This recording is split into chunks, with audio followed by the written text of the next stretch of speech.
안녕하세요. 면접형 면접과 이영입니다.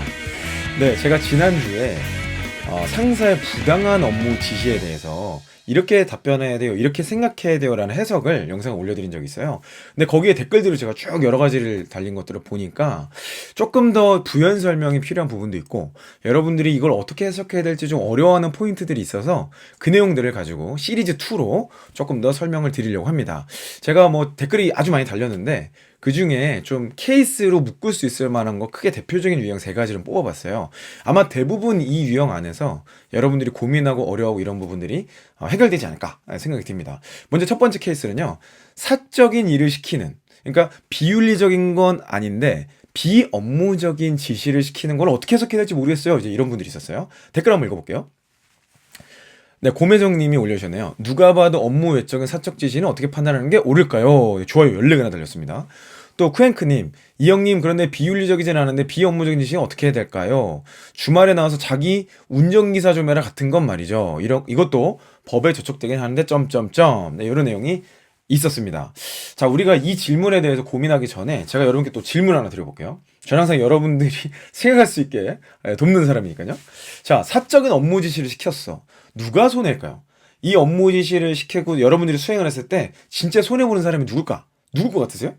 네, 이 업무 지시를 킨 상사 본인 자신입니다. 자, 이게 좀 이해가 안 되죠? 아니, 일반적으로 내가 업무 시간 혹은 업무 시간 외적으로 나를 사적인 용도로 업무 지시를 했어. 그래서 내가 이거를 하면은 내가 손해보는 거 같잖아요. 근데 실제로는 그렇지 않아요. 제가 왜 그런지 기업의 생리에 대해서 인사 책임자로서 여러분께 설명을 이해할 수 있게 설명 좀 드리도록 하겠습니다.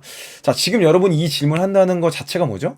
사적인 업무 지시가 잘못됐다는 걸 알고 있는 거죠. 모든 사람들이 이게 잘못됐다는 걸 알고 있어요. 이제 상사가 여러분께 업무 지시를 내리잖아요. 그러면 그 내역에 대해서는 여러분의 동료, 여러분의 조금 더 상사, 또 부하 직원, 나중에 이제 좀 여러분의 커리어가 생기면 모두가 다 알아.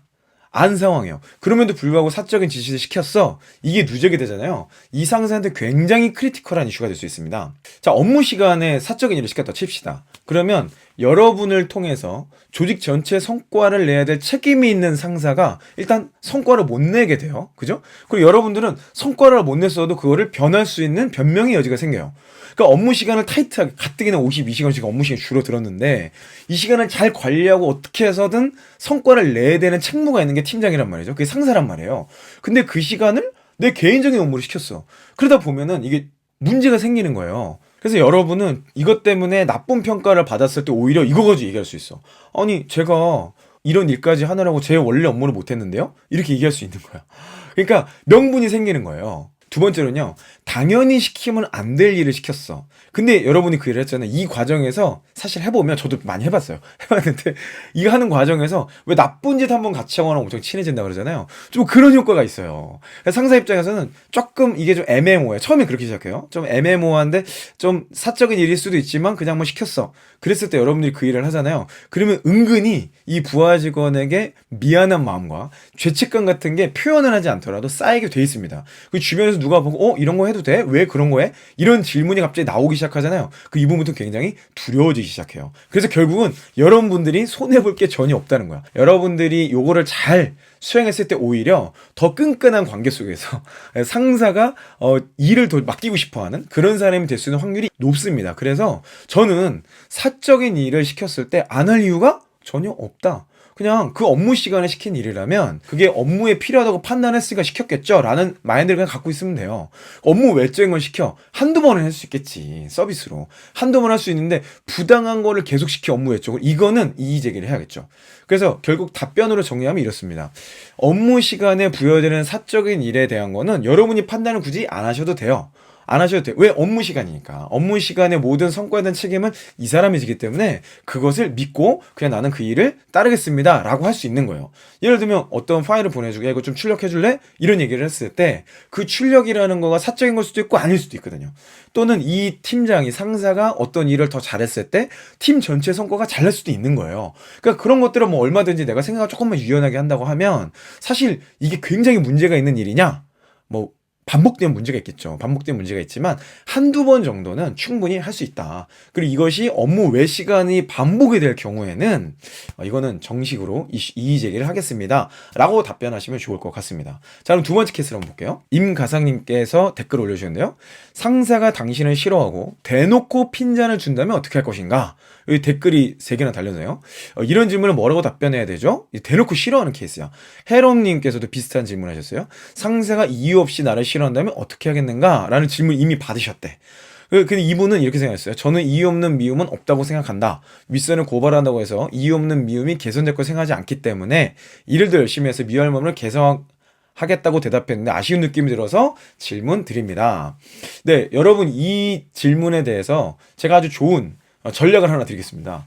이 케이스는요, 존버 전략으로 가야 돼. 존버밖에 없어. 자, 우리 잘 아는 드라마 미생 있죠. 미생을 한번 보세요. 장거래가 처음 왔을 때 오과장이 얼마나 싫어합니까? 어떻게든 막 떨어내려고 하죠. 그 대리도 그렇고 둘이 똘똘 못 자. 어떻게 저런 놈이 와가지고 안녕은이 왔어야 되는데 막 이러잖아. 그러니까 처음엔 그럴 수도 있어요. 근데 그 상황에서 존버를 하는 거야.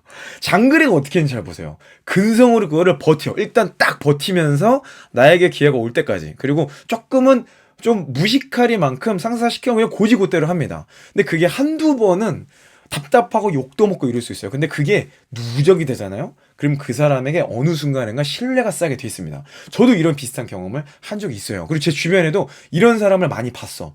그러니까 처음에는 의사소통 방식이라든지 이런 것 때문에 포인트가 안 맞을 수 있어요. 근데 또 어떤 상사는 일부러 그렇게 해서 이 사람의 내공, 내성을 테스트하려고 이렇게 하는 경우도 있어요. 미생에서 나오는 여러 가지 케이스에 대표적으로 그런 게 있는 것 같아요. 그 장백기 씨도 그런 것 같아요. 그 위에 그 대리가 얼마나 이 사람을 쫌니까? 그러면서도 친데레처럼 한 번씩 이 사람을 인정해주고 그러잖아요. 그 과정이 쌓이면서 신뢰가 생기는 거예요. 그러니까 상사가 나를 이유 없이 싫어한다 할지라도 거기에 문제인식을 나에게 갖는 거예요. 분명히 이유가 있다. 그 이유를 찾아서 해결해내겠다. 라는 거가 나의 근성이 보여주는 포인트라고 볼 수 있겠죠. 그래서 제일 좋은 답변은 이런 유사한 상황을 극복했던 사례를 이야기하시면 가장 좋고요. 그게 없다라면 그런 상황에서 어떻게든 돌파해낼 전략으로 매일 피드백을 해서 이분에게 내가 뭐가 잘못됐는지 잘하고 있는지 잘못하고 있는지를 매일 피드백을 요청드리면서 힘들고 욕먹고 할지라도 내가 이거를 어떻게든 뚫어내겠다. 이게요 의사소통 능력입니다. 의사소통 능력을 헤쳐나 가겠다라는 것들로 설명을 하시면 좋을 것 같아요. 세 번째 케이스입니다. 무능한 상사의 부당한 지시예요. 흐흐흐 냠냠이님께서 댓글 달아주셨어요. 고객과의 약속을 지키지 않거나 고객을 기만하는 지시에 대해서 부당하다고 느끼는 것도 애매한 케이스일까요? 예를 들어 고객들한테는 유기농 성분인 것처럼 포장해서 말했는데 사실은 인공첨가물이 들어간 사실을 숨긴다든가 가로 열고 법에는 위반되지 않는 선에서 점점점 가로 닫고 고객과 약속된 행사 날짜를 미루라고 지시한다거나 하는 거예요. 자, 이거는 뭐 사실 볼 것도 없이 이거는 부당한 지시죠. 굉장히 부당한 지시예요. 그럼에도 불구하고 우리가 어떻게 해석할지 제가 다시 설명을 드릴게요. 또 두 번째 이런 댓글이 있었습니다. 감자님, 재앙 영업 면접에서 전 직장에서 리베이트 어떤 식으로 했었나 물어보면 솔직하게 대답하는 게 맞나요? 아니면 리베이트 없었다고 하는 게 맞나요? 여기 또 좋아요가 3개나 달렸습니다. 자, 요 두 가지가 조금 비슷하면서 다른 뉘앙스인데 첫 번째는 진짜 순수하게 나쁜 놈이야. 나쁜 놈이 내 생사인 거야. 나쁜 놈이 내 생사야. 근데 이때 우리가 인식해야 될 건요. 누가 책임을 지냐는 거예요. 자, 이 사람이 업무 지시를 했어. 내가 이 사람이 잘못됐다는 건 알아. 내가 그 이의 제기는 하겠지만 상사가 그냥 해. 까라면 까. 했어. 자, 그러면 여러분들은 그걸 어떻게 해야 돼요? 수행하시면 돼요. 왜? 내가 책임이 없거든. 이 모든 일에 대한 책임은 상사가 지는 겁니다. 그래서 나중에 문제가 생겼어도 여러분들은요, 그때 내가 어떤 업무 지시를 어떻게 받았는지를 기록해 놓으시고, 그걸 그냥 보여주시면 그만이에요. 그래서 제가 예전에 제 팀장님 모셨던 분 중에 진짜 무능한 분이 있었어. 진짜 어떤 상황인지 얘기하면 그분이 방송 보일 수도 있으니까 제가 그런 얘기 안 할게요. 근데 그분이 너무 무능해서 제가 항상 이분의 업무 지시에 제가 기록을 남겨놓고 내가 팀장이라면 난 이렇게 했을 거야 라고 기록을 남겨놨어요. 반면교사 노트라는 걸 만들었었습니다. 반면교사 노트를 가지고 제가 팀장이 되자마자 내가 혹시 이런 실수를 하고 있진 않은지 그 노트를 자주자주 펼쳐봤던 것 같아요. 그러니까 무능한 팀장의 경우에는요, 그냥 여러분들이 이 더 좋은 아이디어를 제기하겠지만 상사 결정을 했어? 그냥 따르시면 됩니다. 그러니까 결론적으로 여러분 그냥 따르시면 돼요. 왜? 책임자가 아니기 때문에 그렇습니다. 책임을 누가 지는가가 사실은 가장 중요한 거예요. 근데 그것만 여러분들이 이해를 하시면 좋을 것 같습니다. 또 두 번째 케이스였던 이 리베이트 문제도 책임의 이슈입니다. 리베이트가 있었어. 근데 여러분들이 그 리베이트를 달라고 그랬어요? 내가 그걸 목적으로 제약회사에 다녔던 게 아니라면 대부분은 그 리베이트 문화가 싫어서 이직을 하는 거겠죠. 그냥 그걸 얘기하시면 됩니다. 저는 그 리베이트가 너무 힘들고 안 좋았어요. 그래서 이 회사에 리베이트 문화가 없다는 걸 알고 이 회사에 지원하게 됐습니다. 자, 만약 이렇게 답변했는데 그 회사에 리베이트 문화가 있다. 그러면 여러분은 이 답변하신 당신은 떨어지실 거예요. 근데 리베이트 문화가 싫어서 이직을 했는데 리베이트 문화가 있어서 합격을 했어. 또 리베이트를 해야 돼. 여러분 거기 계속 다니시겠어요? 그건 다니실 이유가 전혀 없는 거예요. 자, 그래서 정리를 하면 그 리베이트 역시 여러분이 요구한 게 아니라면 결국은 그 책임을 지는 책임권자의 어떤 의사결정에 의해서 진행이 된 걸 겁니다.